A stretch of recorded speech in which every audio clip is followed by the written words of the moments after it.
Hurtado, que se encuentra en el Congreso de la República. David. Así es, Verónica, lo prometido es deuda y ahora estamos en compañía del congresista Alejandro Aguinaga justamente en torno a esta nueva formulación de una denuncia por el caso denominado esterilizaciones forzadas. El congresista Alejandro Aguinaga ha tenido una preferencia por darnos primero las declaraciones a nosotros y las cuales se las ofrecemos en vivo a través de la señal de Canal N. Justamente el congresista está aquí con nosotros y vamos a consultarle cómo ha tomado esta reapertura del caso y si existen realmente los motivos, cree usted, para que esto vuelva a reabrirse y se inicie un nuevo proceso. Bienvenido a Canal N. Gracias, David. Gracias, Verónica. Lo he tomado con sorpresa y también con desazón. Pero en contraposición a esta situación, yo tengo que señalar que los principios y la dignidad no las cambio ni las abdico, querida Verónica, porque situaciones de esta naturaleza que voy a explicar involucran tres estamentos. El aspecto de la política de salud reproductiva que se ha llevado en el Perú con éxito, porque a muchas madres se les ha incorporado al sistema cuando nadie las atendía. El aspecto jurisdiccional, que es una clara violación de mis derechos constitucionales, y el aspecto político, donde esta gravísima interferencia que ha hecho el presidente de la República con relación a este caso. Justamente, usted nos comentaba de que le había llamado la atención el hecho de que se reabra el caso y a los pocos días el presidente de la República justo toque este tema en el marco de la defensa de los derechos de la mujer, ¿no? Definitivamente, comencemos, David, por el aspecto político. El presidente de la República, que es el presidente de todos los peruanos, no está informado. No está informado y evidentemente lo han llevado a que de estas declaraciones, que hay pues una clarísima intervención en poderes del Estado que debemos respetar. Y yo le traigo a colación al presidente. Cuando se presentó el caso Madre Mía, y él señaló con razón, dijo: tengo confianza en que la jueza Cano se mantendrá imparcial y se resistirá a las presiones políticas que buscan que me encarcelen. Entonces, con la misma razón, con el mismo fundamento, yo también le digo, presidente, no haga influencia política para que se generen situaciones que violentan el derecho constitucional. Porque de la misma manera, el año 2010, este señor que tanto habla, el señor Gamarra, presenta y lleva testigos de lo que es el caso Madre Mía a la Comisión Interamericana de Derechos Humanos, y donde señala claramente que el principal implicado es el presidente de la República. Pero hoy día están agazapados, pero no crea que le van a dar seguridad jurídica. Congresista, pero vayamos al tema de las cuotas de los médicos y lo que han dicho muchas madres en torno a estas esterilizaciones forzadas, a estas presuntas esterilizaciones forzadas. ¿Hubo realmente cuotas? ¿Hay razones suficientes como para reabrir el caso, lo considera usted? No hay ninguna razón. Ese es un cliché que se ha vendido el hablar de esterilizaciones forzadas. Eso no existe. Lo que existe es una política de salud reproductiva por los pavorosos indicadores que tenía el Perú en aquella época.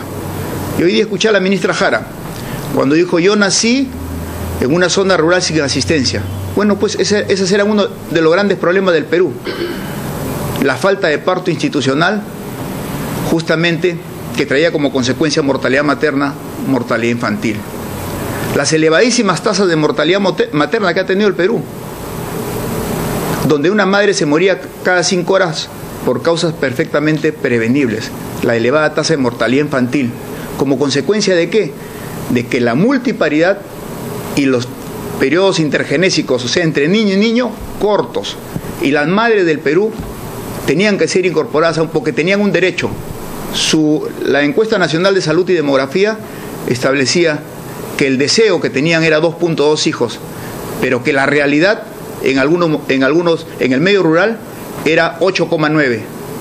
En otras zonas 5.5. Un Estado lo que tiene que hacer es proveer los medios para que estas madres hagan realidad su deseo. Y eso es lo que se ha hecho. No se ha violentado a nadie. Congresista. Se ha evitado miles de muertes. No es como lo pretenden señalar, como lo he escuchado hoy día, Verónica, del abogado Rivera, sí, porque es un abogado interesado. Justo ¿no? Quería hacerle una consulta sobre sí, la presentación del doctor Rivera. Él asegura que lo que había eran metas por regiones, ¿no? Lo que usted dice es claro, que son estadísticas de personas y mujeres que fallecen, digamos, porque no son bien atendidas, qué sé yo, durante la gestación o el momento del parto. Pero lo que él asegura es que han habido metas por regiones, por localidades, para llegar a tal cantidad de niños nacidos en tal año, ¿no? Y entonces, en base a eso es que se realizaron estas esterilizaciones forzadas. ¿Qué es lo que tiene que decir? No hay esterilizaciones forzadas. Lo que hay es una anticoncepción quirúrgica voluntaria. Aquí estos señores crearon ese cliché en el ánimo de poder llevar a proceso a los ministros de una política que la han dejado herida de muerte y que es necesaria en el país. ¿Y qué hay de los testimonios, congresistas? Y te voy a decir, sí, cualquier actividad de salud involucra metas, porque son metas presupuestales. Yo te puedo decir, tengo meta de vacunar 3 millones de niños. Entonces una meta es 3 millones. Yo tengo meta de atender tanto número de SIDA, de pacientes con SIDA que hay que atenderlos. Yo tengo la meta de atender tantos pacientes con tuberculosis, porque eso está establecido justamente en el manejo económico del Estado, porque si no, no se presupuesta. Eso lo han querido torcer a presentarlos como metas de otra índole, porque en el Perú la planificación familiar involucraba todos los métodos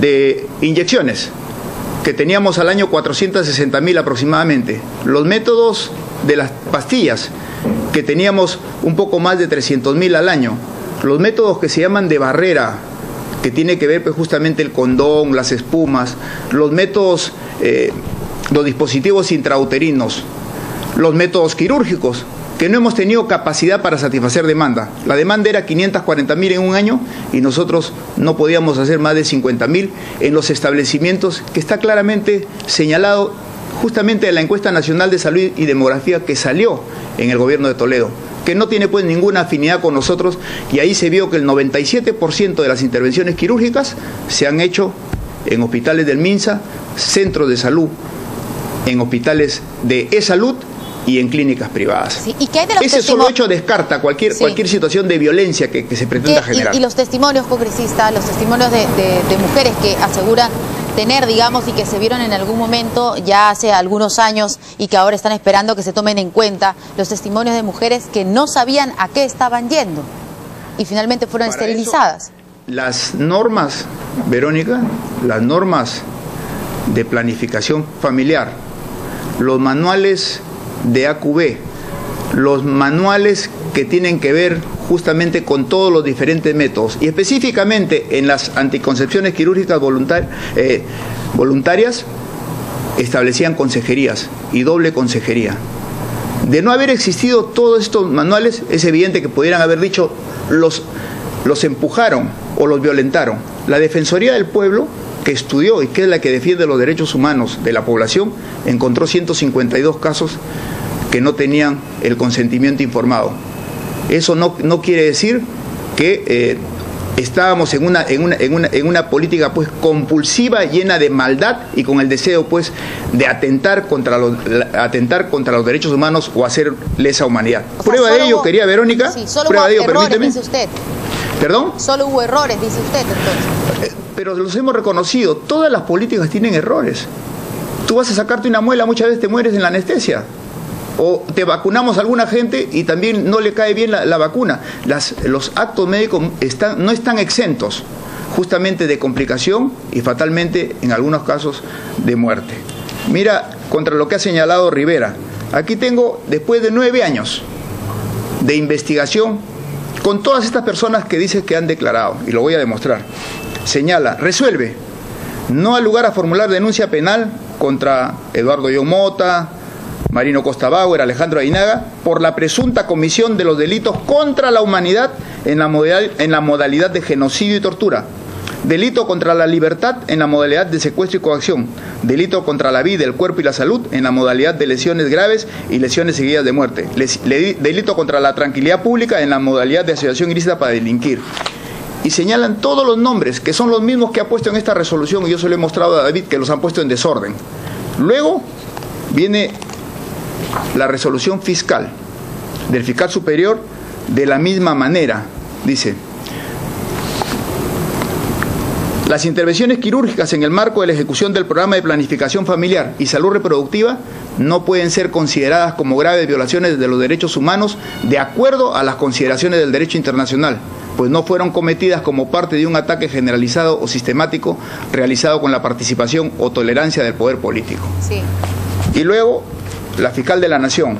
De la misma manera, la fiscal de la Nación, que tampoco tiene que ver nada con el fujimorismo, porque estas investigaciones comenzaron en el gobierno de Toledo, dice: no hay lugar a formular denuncia constitucional contra el expresidente Alberto Fujimori por la presunta comisión de los delitos de lesa humanidad. Congresista, ¿cuál va a ser su posición frente a esta reapertura del proceso? ¿Usted va a presentar un recurso? ¿Va a asistir a las citaciones? ¿Cuál va a ser su posición? Acá nos asiste la razón técnica y profesional, nos asiste la razón jurídica, porque no se pueden violentar los derechos constitucionales de nadie. Aquí hay una cosa decidida que lo señala el Tribunal Constitucional, que es el equivalente a la cosa juzgada en el Poder Judicial. Luego, congresista, y ya para terminar, si nos permite, porque estamos excediéndonos un poco en el tiempo, solamente si es que ya antes se ha archivado, ¿cuál va a ser el papel? Pero sí, si ya antes se ha archivado el caso en el Ministerio Público, ¿por qué no dejar nuevamente que se realicen las investigaciones y de repente, si la razón lo asiste a usted, se vuelve a archivar? ¿Cuál es el temor? ¿Por qué no se investiga? Porque hay el principio del Nemben Isbiden, ¿no es cierto?, que nadie puede ser juzgado dos veces por lo mismo. Aquí se trata de hacer valer tus derechos o no. O pretenden, nadie puede ser juzgado dos veces por lo mismo. Y también el plazo razonable. Yo no puedo estar 12 años, permíteme, Verónica, yo no puedo estar 12 años en lo mismo. O sea, se está violentando todos los derechos constitucionales porque hay un grupete que lógicamente quiere escarnio y quiere continuar medrando de esta situación. Y eso no lo vamos a aceptar. No lo vamos a aceptar que haya un fiscal, que ya van a salir los antecedentes de este fiscal Arturo Ayala Cuenca, que dice, mira cómo reabre: las resoluciones de archivo emitidas han considerado los hechos materia de investigación como delitos comunes. Eso no es cierto. Aquí te estoy leyendo las resoluciones. Es más, como exministro de Salud, he ido al antejuicio político en el Congreso de la República, en la época del presidente Toledo, y no teníamos congresistas porque a dos las habían desaforado y la tercera estaba suspendida. Y este mismo caso se revisó a nivel nacional con todos los delitos de lesa humanidad y se archivó por unanimidad también. Entonces, 4 instancias. Yo creo que es más que suficiente, y el tiempo.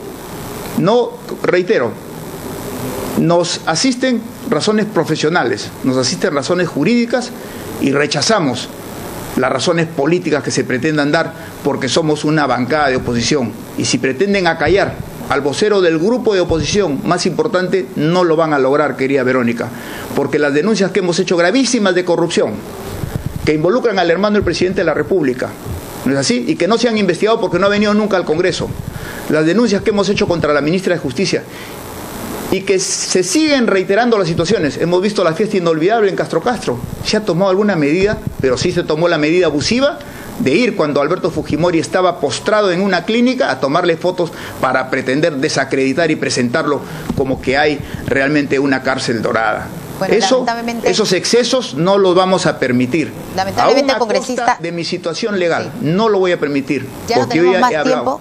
Ya no tenemos más tiempo, le agradecemos nuevamente que haya tenido esta diferencia con Canal N para poder hacer sus descargos luego de la entrevista que tuviéramos aquí con el abogado de las víctimas de las llamadas, en todo caso, esterilizaciones forzadas. Y bueno, será el Ministerio Público que finalmente decida si se archiva o no una vez más este caso o si finalmente es judicializado. Muchas gracias. Gracias también a David por toda la información.